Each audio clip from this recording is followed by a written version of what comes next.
আসসালামু আলাইকুম। সবাই কেমন আছেন? আশা করি সবাই ভালো আছেন। আলহামদুলিল্লাহ, আমিও ভালো আছি। আজকে আমি রান্না করছি পুরান ঢাকার শাহী মোরগ পোলাও। এই পোলাওটা রান্না করার জন্য আমি এখানে নিয়েছি প্রায় 2 কেজির মতো মুরগির মাংস।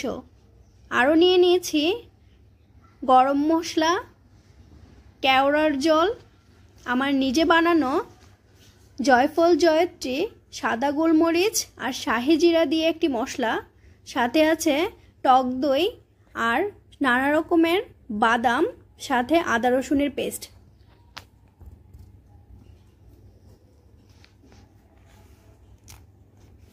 এখন একটা কড়াইতে প্রায় 1 কাপের মতো তেল দিয়ে আমি পেঁয়াজগুলোকে বেরেস্তা করে নিচ্ছি। পেঁয়াজ বেরেস্তা করার সময় খেয়াল রাখবেন যাতে বেরেস্তাগুলো পুড়ে না যায়, অনবরত নাড়তে থাকবেন। এখন আমি তেলের মধ্যে গরম মশলাগুলো দিয়ে পেস্ট করে রাখা আদা রসুন, সব রকমের বাদাম দিয়ে নেড়ে চেড়ে তার মধ্যে লবণ দিয়ে দিচ্ছি।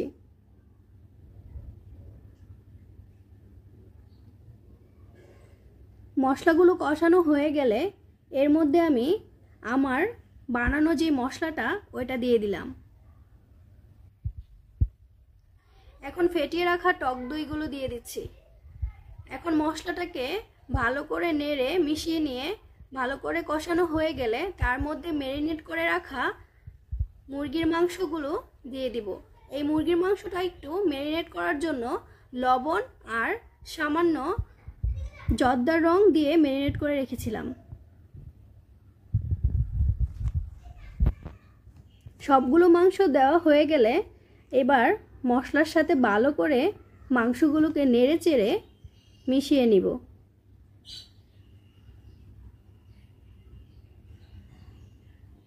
এখন কয়েকটা কাঁচামরিচ ফালি করে দিয়ে দিচ্ছি যাতে ঝালটা বেশি না হয়।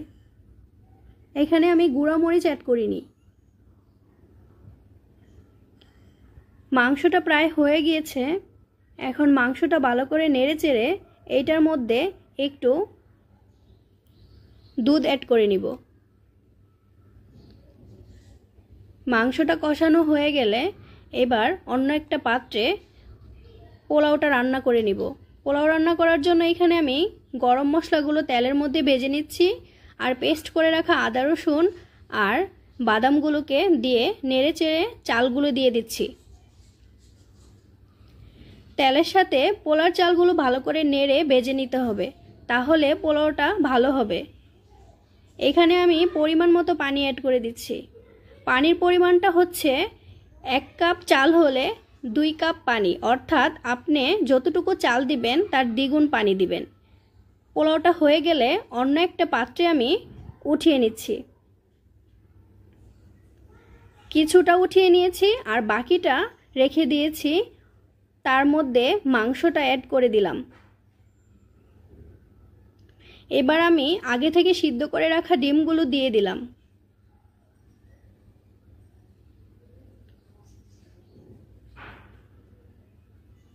ডিমগুলো দেওয়া হয়ে গেলে বাকি পোলাওটা উপরে দিয়ে তার মধ্যে পেঁয়াজ বেরেস্তা দিয়ে দিচ্ছি। এবার আমি সামান্য পরিমাণ কেওড়ার জল দিয়ে দিচ্ছি। এখন আপনাদেরকে উঠিয়ে দেখাচ্ছি কেমন হলো। মাশাআল্লাহ, অনেক সুন্দর হয়েছে আর খেতেও অনেক সুস্বাদু ছিল। এইভাবে রান্না করে খেয়ে দেখবেন, আশা করি অবশ্যই আপনাদের ভালো লাগবে।